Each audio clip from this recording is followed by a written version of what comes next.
윤석열 대통령 탄핵소추안이 가결된 지 오늘로 95일째입니다. 최소 이틀 전에 당사자에게 선고 날짜를 통보해왔던 전례에 비춰본다면 이번 주 금요일에 선고가 나오려면 적어도 오늘은 통보가 있어야 한다, 이런 얘기가 많죠. 그런데 오늘도 헌재의 고지, 선고기일 고지가 없다면 사실상 선고는 다음 주로 넘어갈 수 있다, 이런 얘기가 나오고 있습니다. 지금 화면 보여드리는 것처럼 금요일, 평일인 금요일 21일에 선고가 나려면 적어도 이틀 전에는 국회 측 그리고 윤석열 대통령 측 대리인단 양측의 통지가 가야 된다. 그리고 헌재가 대외적으로도 이날 선고하겠다 통보를 해야 하는데 오늘 현 시각까지는 기별이 없는 상황입니다. 만약 오늘 중에 발표가 선고기일이 정해지지 않는다면 금요일도 가능성이 좀 낮아지고 그렇게 되면 다음 주로 넘어가게 되는데 통상 목요일 아니면 금요일에 선고가 났던 전례에 또 비춰본다면 이재명 대표 선거법 항소심 2심 선고가 예정돼 있는 26일보다 늦어지는 28일에 윤석열 대통령 탄핵심판 선고가 날 수도 있다. 이런 관측들이 지금 나오고 있는 겁니다. 윤 대통령의 최후 변론이 있은 지 오늘로 3주가 지나가고 있는데요. 지난 25일 윤 대통령과 문영배 헌재 소장 대행의 목소리 듣고 이어가겠습니다. 이 모든 과정이 새로운 대한민국으로 도약하는 디딤돌이 될 수 있도록 최선을 다하겠습니다. 감사합니다.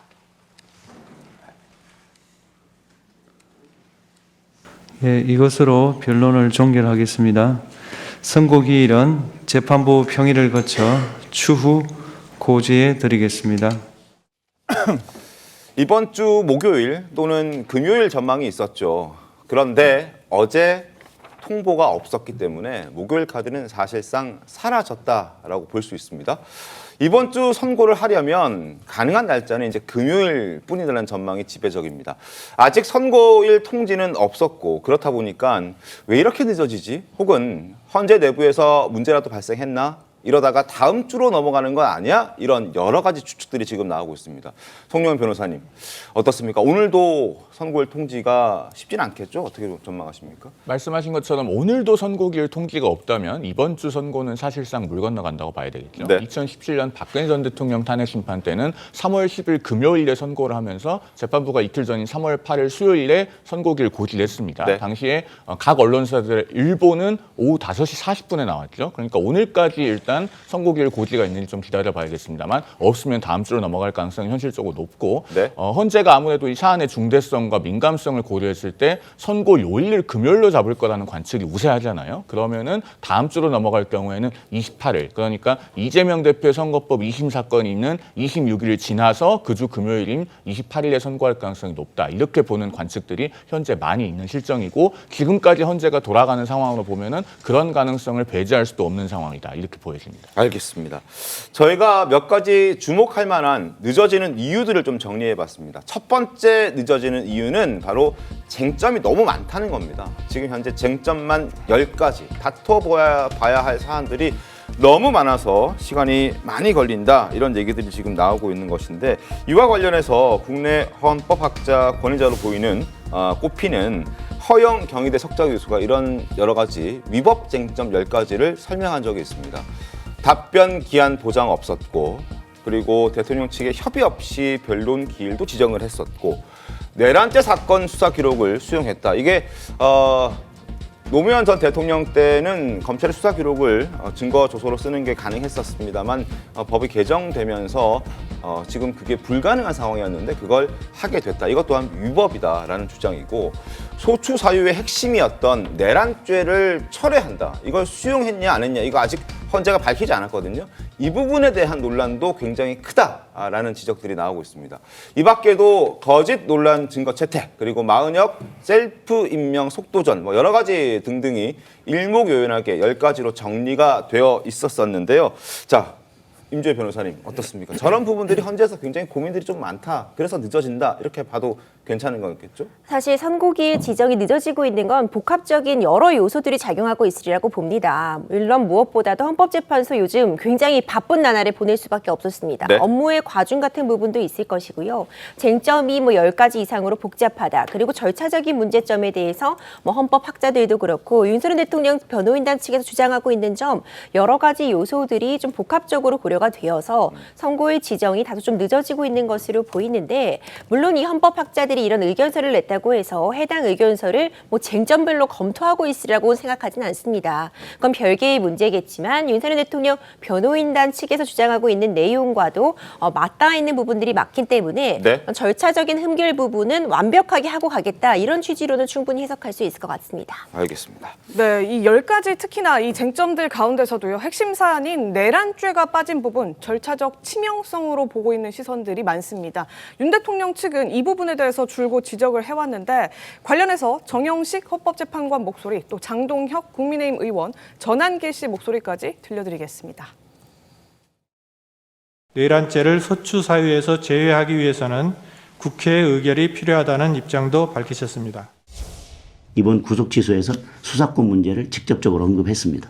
그렇다면 무죄가 아니라 공소 기각될 가능성이 높아졌죠. 그다음에 헌재로서는 얼마나 지금 머리가 복잡하겠습니까?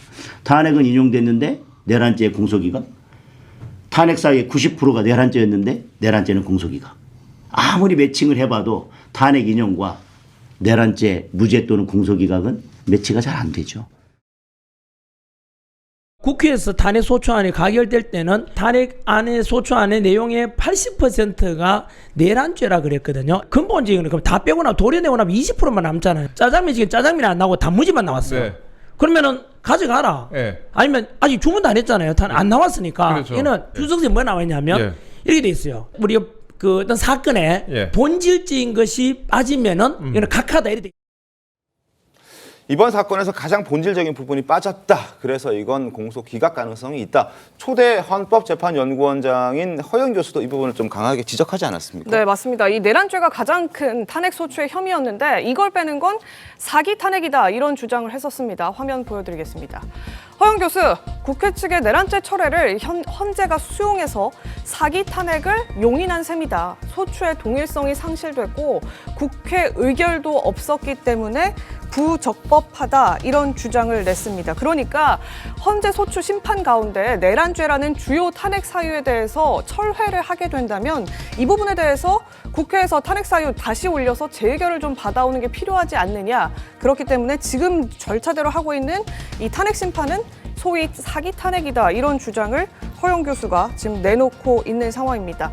보시는 것처럼 이런 내란죄 철회를 포함해서 탄핵 사유 쟁점들만 10가지가 넘기 때문에 합의하는 데 시간이 오래 걸릴 수밖에 없다. 그래서 계속 논의가 지속되는 것이다. 이런 전망들이 나오고 있는데요. 네. 박미영 대변인, 이 예. 내란죄 철회 부분 어떻게 보십니까? 그러니까 첫 단추부터 잘못 꿰어진 탄핵 소추였다라고 저는 생각을 하거든요. 사실 이에 앞서서 국회에서 1차 탄핵 소추안이 부결이 되지 않았습니까? 그렇다면 일사부재리 원칙에 따라서 같은 회기에는 소추안을 통과시키지 못하게 되어 있는데 우원식 국회의장이 투표 불성립이라는 정말 기괴한 그런 개념들을 들고 와서 2차 탄핵 소추안을 가결을 시켰지 않습니까? 여기서부터 문제가 시작되는데 더 큰 문제는 이 주석헌법재판소법 해설서에 보면 이 탄핵 소추의 적극적 당사자는 국회라고 되어 있습니다. 그러니까 소추인단들은 대표 역할만 하는 것이지 적극적 당사자는 국회 전체인 것인데 이 내란죄라는 소송의 본질적인 내용을 배제하기 위해서는 국회의 동의, 그러니까 국회 전체의 재표결이 필요하다라고 명확하게 적혀 있거든요. 그럼에도 불구하고 이제 민주당 측에서는 권성동 법사위원장일 때 박근혜 전 대통령 때도 뇌물죄랑 횡령죄를 빼지 않았냐 이제 이렇게 반박을 하고 있지 않습니까? 그런데 그 두 가지는 박근혜 전 대통령 개인적인 그런 범죄 혐의에 대한 것이었고 당시에는 국헌문란, 그러니까 국정농단이 본질적인 부분이었던 네네. 거거든요. 그렇기 때문에 청구인 측, 피청구인 측 모두 다 동의를 했던 것이고 그렇기 때문에 아까 장동혁 의원 얘기했던 것처럼 만약에 내란죄를 배제하고 무죄 판결을 파면 선고를 내렸는데 추후 형사재판에서 무죄 판결이 나면 이건 정말 감당할 수 없는 역풍이 될 수 있다. 이 네. 부분을 고민하지 않을 수 없을 것 같습니다. 그러니까요, 이 변호사님, 지금 이 내란죄 철회한 부분 우리가 지금 실제로 철회가 됐는지 여부도 명징하게 알려진 바가 없다. 그렇기 때문에 절차상의 문제가 있을 수 있어서 이 절차상 문제에 대해서 논의를 하느라고 윤석열 대통령 탄핵 선고가 계속 길어지고 경론이 오가고 있는 것 아니냐, 이런 전망하시는 거거든요. 일단 내란죄 관련해서 말씀을 드리면요. 그러니까 내란죄를 뺀 것이지 윤석열 대통령의 내란 행위가 빠진 것은 아닙니다.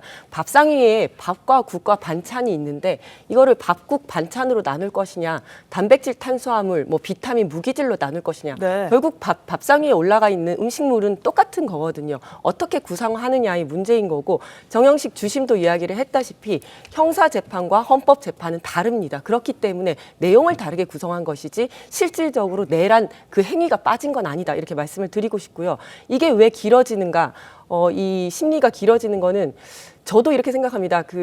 이제 윤석열 대통령 측에서 이제 10가지 이렇게 의견서를 내가지고 절차상 문제가 있다, 이런 이야기를 했었는데, 그런 것들에 대해서 어떤 빌미를 잡히지 않기 위해서, 그리고 아무래도 대통령 탄핵 심판이다 보니까 굉장히 중요한 사안이지 않겠습니까? 그런 부분에 대해서 하나하나 다 결정을 하다 보니까 좀 늦어지는 면은 있다. 그러나 이 내란죄 부분에 대해서 고민을 하고 있지는 않다고 생각합니다. 왜냐하면 이 부분에 대해서는 아주 초기부터 문제가 제기가 되었었는데, 그럼에도 불구하고 정영식 주심은 그 당시에 이 쟁점을 5가지로 정리를 하면서 그 5가지 안에 이 내용은 들어가 있지도 않았었습니다. 정리를 하자면 5가지에는 이 계엄이 실질적, 형식적 요건을 갖춘 계엄이냐, 제대로 된 계엄이냐가 첫 번째고, 네. 포고령 1호가 헌법 위반이냐가 두 번째, 그리고 선관위에 간 것, 법원에 간 것, 체포한 것, 이렇게 5가지로 명확하게 구분을 했었거든요. 이 내용에 이 내란죄와 관련해서는 아예 들어가 있지도 않았었다라는 말씀을 드리겠습니다.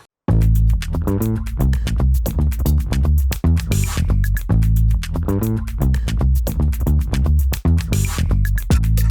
you.